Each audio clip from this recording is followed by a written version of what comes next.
வெள்ளை வேட்டி கட்டி மீசை வச்சிருக்க எல்லாரையும் ஆம்பளையா ஏத்துக்கிறது இல்ல.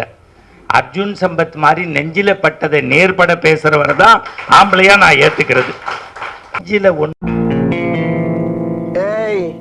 என்னை வச்சு ஒன்னும் காமெடி கிமெடி பண்ணலையே. இதெல்லாம் யூடியூப்ல போட்டுருங்க ஐயா.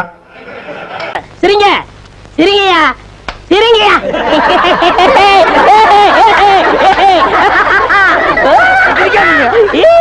நான் சொந்த செலவுல தூக்கு கயிறுல தொங்கி இருப்பேன்.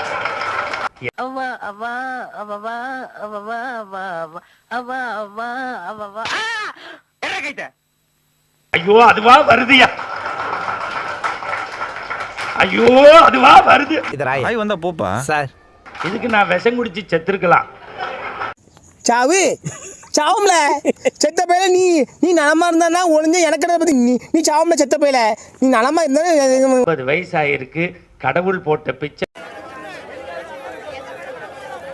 உங்களோட 52வது வயசு வரைக்கும் அவமானப்பட்டு அசிங்கப்பட்டு துன்பப்பட்டு துயரப்பட்டு கஷ்டப்பட்டு கருமாயப்பட்டு கேவலப்பட்டு ஒரு பிச்சைக்காரனை விட படாத பாடுபடுவீங்க. 52 வயசுக்கு மேல அதுவே பழகிரும்.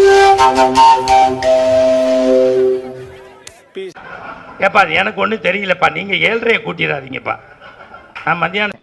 ஓகே சார், பின்னாடி உட்காருங்கோ. 7:30 போட்டு காட்டுறேன். 7:30 எப்படி போடுவேன்? உட்காரும் போய் போட்டு காட்டுறேன். உட்காரும் உமக்கினி 7:30 ஆரம்பிச்சிடுத்து. புராணம். நமச்சிவாய வாழ்க, நாதன் தாழ் வாழ்க, இமைப்படுத்தும் என் நெஞ்சில் நீங்காதான் தாழ் வாழ்க.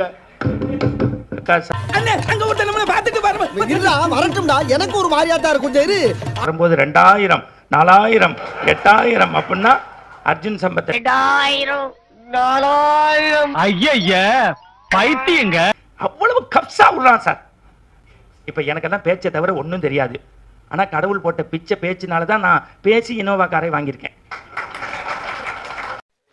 ஏன் உனக்கு இந்த வேலை? நீ வாங்குற இந்த 10-5 பிச்சைக்கு இது தேவைதானா? ஒரு விளம்பரம் அளவுல நான் இப்ப சூனியம் வச்சுக்கிட்டேன். காலங்காத்தால உனக்கு குறவழி வரைக்கும் சோத்த போட்டு வண்டியில ஏத்திட்டு வந்ததுக்கு உன்னால என்ன பண்ண முடியுமோ அதை பண்ணிட்டேன். தேங்க்யூ. அண்ணாமலையை ஆதரிக்கிறேன். மூஞ்ச பாரு உடஞ்ச முட்டை மாதிரி. எல்லாருமே லூசு மாதிரி பேசுறாங்க. தெய்வத்தின் என்ன இவ்வளவு விஷயத்தை சொல்றீங்களே, யாருன்னு நீங்க? மென்டல்.